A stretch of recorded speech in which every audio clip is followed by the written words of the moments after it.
The bids are in, the gavel's dropped. Ladies and gentlemen, here at WineBid, we are finally hammered. That's right. This is WineBid's podcast, dedicated to all things wine value, wine retail, wine auctions, and just wine. My name is Jeff McGurn. I'm on the WineBid marketing team. With me, as always, is Paul, the conservator of Cork Walker, our wine expert.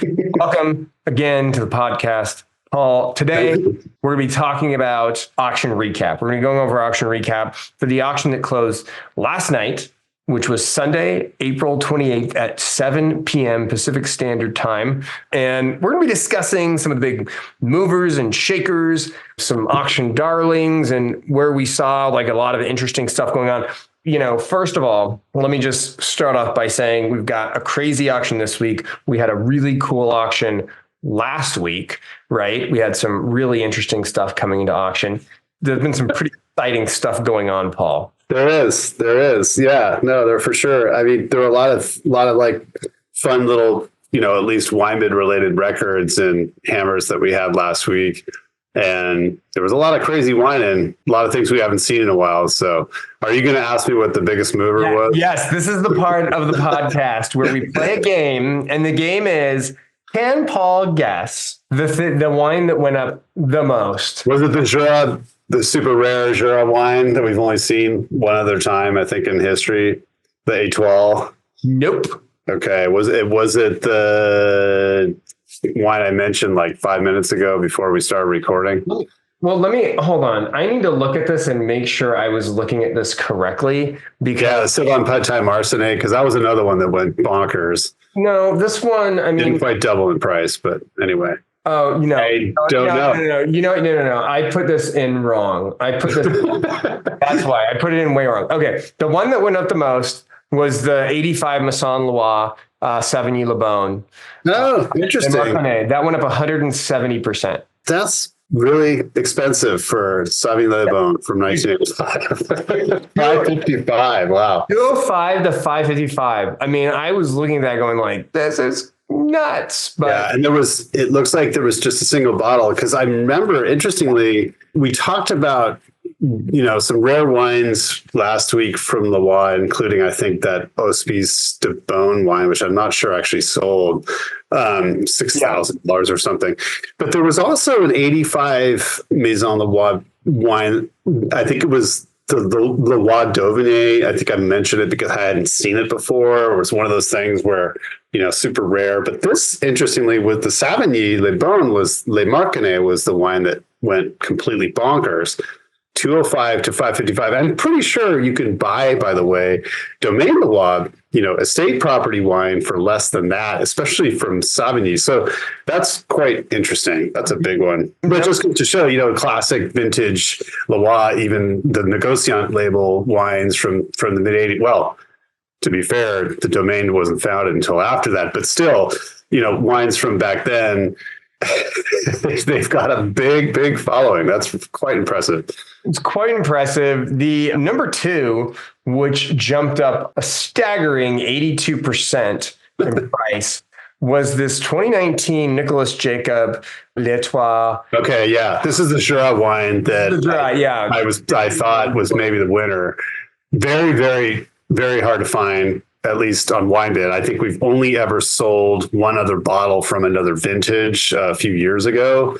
This looks like, rare stuff from the Jura. I don't know anything about it. It's caught me completely off guard. I didn't even see it actually in the auction last night. I think it must have been added a little bit late, because I think I would have noticed, but who knows. Number three, jumping 80% in price, was the 1999 Joseph Rotija Vru Chambertin Clos Prairie Basse.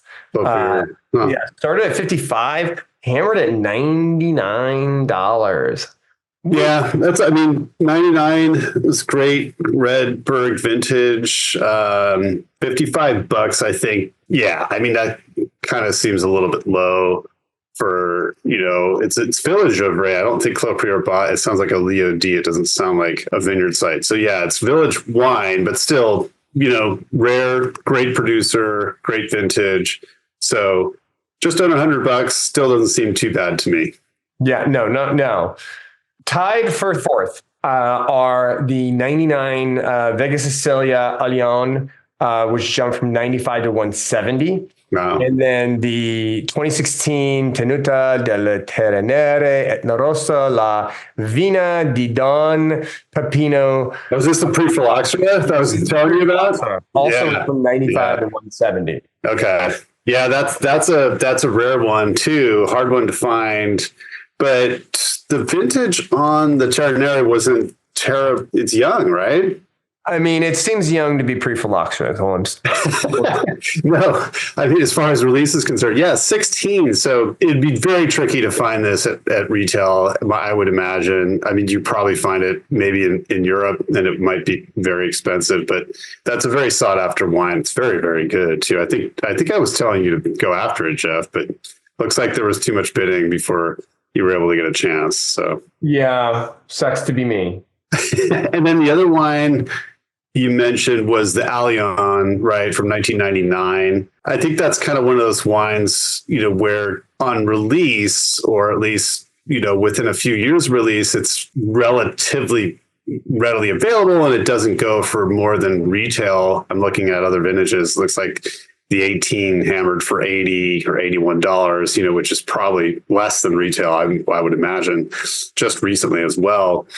And so 99 has been, gone for a long time. Didn't have such great scores, which obviously doesn't matter to collectors for the most part, but that's a big number. That's a big price. That's a big price for that. Coming in fifth would be the 04 Marqués de Murrieta, Castillo Higuera. Oh, okay. Is this, yeah. Gran Reserva Especial. Went from 155. Yeah, that's interesting because there's a new batch of Murrieta in this week actually as well, and I think I don't know if there's this Especial bottlings, but those are extremely collectible. There's not a lot around, and they go for big money when they, as they get older. So they're very, very collectible. I think 160 was quite a low place to start for that wine, but yes, I didn't look at the history. So I mean, maybe more recent hammers were closer to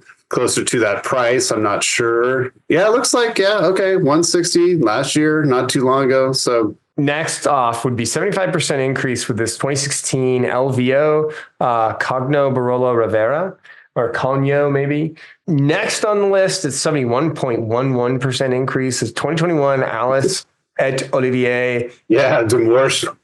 I know. I was like, oh, this is cool. I think that was definitely one of my picks, actually, the 21, because those Demore wines are great, and they've got a following, but I didn't think they were going to go that crazy, especially three of them too. Usually, if there's one, it gets bid up like that, but there was obviously a lot of interest in that Demore L'Humeur de Ton Chablis. So yeah. A lot of interest. Then we had this 97 La Rioja Alta Gran Reserva 904 went from 80 to 130, 62%. Yeah, that's a big increase too, because I think that wine was in auction not too long ago. Maybe not. Maybe it's been longer than I thought. We do see the 904 relatively often. No, excuse me. It was years before since it's been in. So I was off on that one. But I know there was another vintage in last week. But late, I was from the, I think, early 2000s and did not go for as much as that. Did not go for as much. Coming in at 60% increases, 05 half bottle of Château Girard went from 35. Giro. Went from 35 to 56. 14 Sauvignon Pâté. Sauvignon Pâté, yeah, the Marsannay L'Ancestral. L'Ancestral went from 75 to 120 for. That's a big jump. That's a big jump. And then this 84 Barone Ricasoli Castello di Broglio Chianti Classico went from 40 to 62 for 55% increase. Those were like the big movers. Yeah. Let's talk about some unique stuff that sold, right? We got a mag of 94 Petrus that sold. I thought that was super interesting. And then we had 2 3-liters of 09 Mouton OWC that each sold. That was one of your picks, I think. I didn't know there were 2. I thought there were 2. One. Okay. There were 2. They sold for $29.40. The Petrus sold for $5,000. And then there was an 82, actually two 82 Lafleurs. One sold for, or three 82 Lafleurs. Mm-hmm. Two of them sold for $28.90, and then one of them sold for $27.90.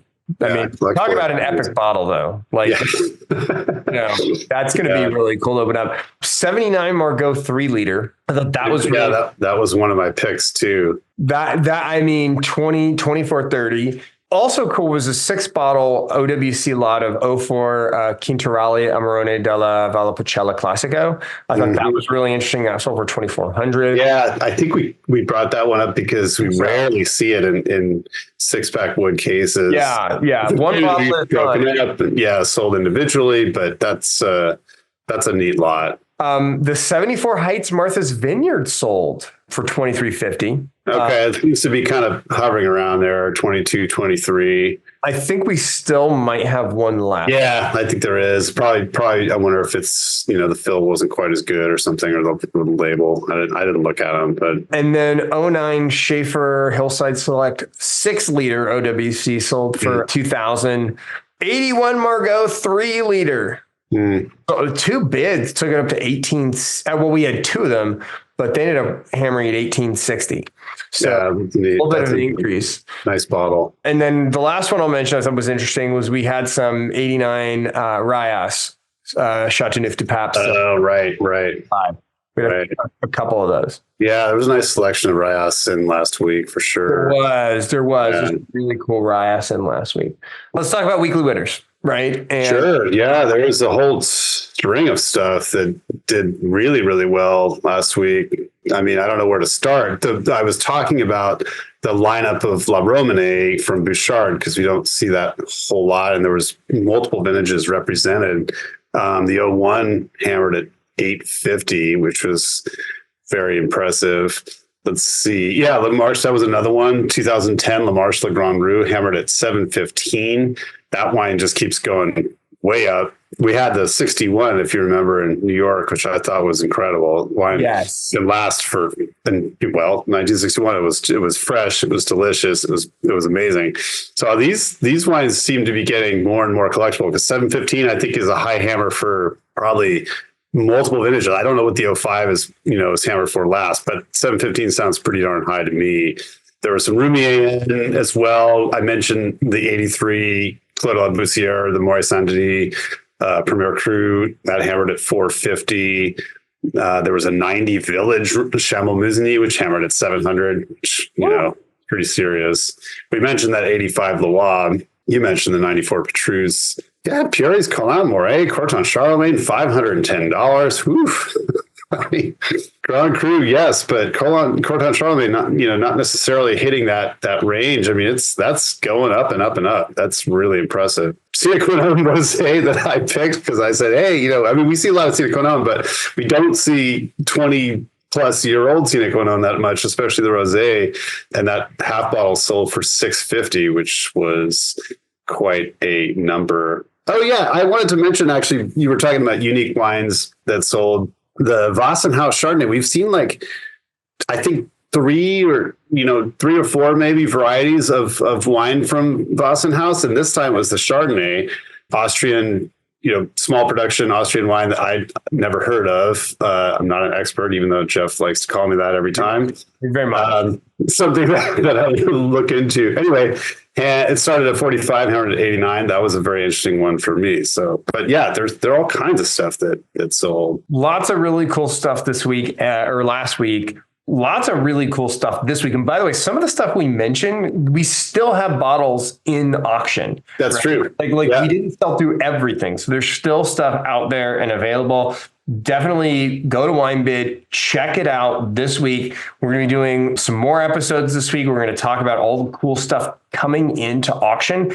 And if you would like $15 off of a purchase of $150, you can use the code CONSERVATOR, CONSERVATOR, because Paul is the conservator of cork. That's his nickname. That's what everybody calls him. This week only for the auction ending May 4th or 5th, Sunday, May 5th, 7 p.m. Pacific time.